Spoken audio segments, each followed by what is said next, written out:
নমস্কার, welcome to Nandan kitchen. আজ আমি নন্দন কিচেনের পক্ষ থেকে রুমা আপনাদের সকলকে জানাচ্ছি দোল পূর্ণিমার শুভেচ্ছা ও ভালোবাসা। আজকে আমি দোল পূর্ণিমার জন্য আমাদের বাড়িতে সত্যনারায়ণ পুজো হয়েছে, সেই কারণে আমি কোনো রান্নার ভিডিও ছাড়তে পারলাম না। ভাবলাম রান্নার ভিডিও নাই বা ছাড়লাম, আজকে আমাদের বাড়িতে যে দোল পূর্ণিমা উপলক্ষে সত্যনারায়ণের পুজো হয়েছে সেই ভিডিওটাই আপনাদের সাথে শেয়ার করি।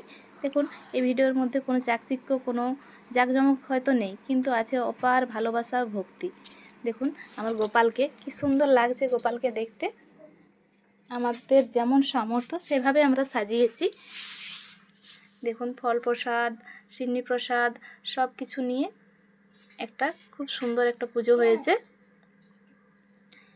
আপনাদেরকে এটাই শেয়ার করার জন্য আজকে আমি এই ভিডিওটা নিয়ে এসেছি।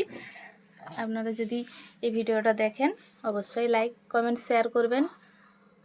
ভালো লাগলে কমেন্ট করবেন। আর যদি ফেসবুক থেকে দেখেন অবশ্যই সাবস্ক্রাইব করে রাখবেন আমার রান্নার চ্যানেলে নতুন নতুন ভিডিও যাতে আপনাদের চ্যানেলে প্রথম আসে, সেই কারণে। আর যদি ফেসবুক থেকে দেখেন অবশ্যই ফলো করে রাখবেন। দেখুন, সত্যনারায়ণের পুজো হয়েছে, মা লক্ষ্মীর ছবি আছে, সত্যনারায়ণ আছে। আমার কারেন্টটা খুব ভালো দেখায়নি, সেই কারণে ছবিটা একটু স্পষ্ট আসেনি। দেখুন, আবির দিয়ে ব্রাহ্মণ ওম লিখে পুজো করেছে, ব্রাহ্মণ পুজো করে চলে গেছে, তারপর আমি ভিডিওটা বানিয়েছি। দেখুন কতটা সুন্দর লাগছে দেখতে প্রতিমাগুলোকে।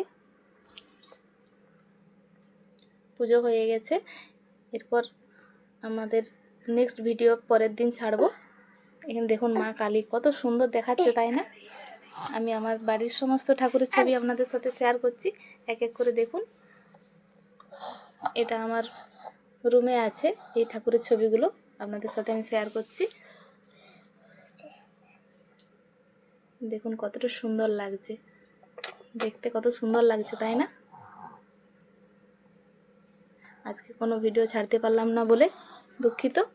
আজকে রান্নার ভিডিও ছাড়তে পারলাম না, কিন্তু এই ভিডিওটা ছেড়েছি। অবশ্যই ভিডিওটা দেখবেন, লাইক, কমেন্ট, শেয়ার করবেন। অনেক অনেক ধন্যবাদ আপনাদেরকে।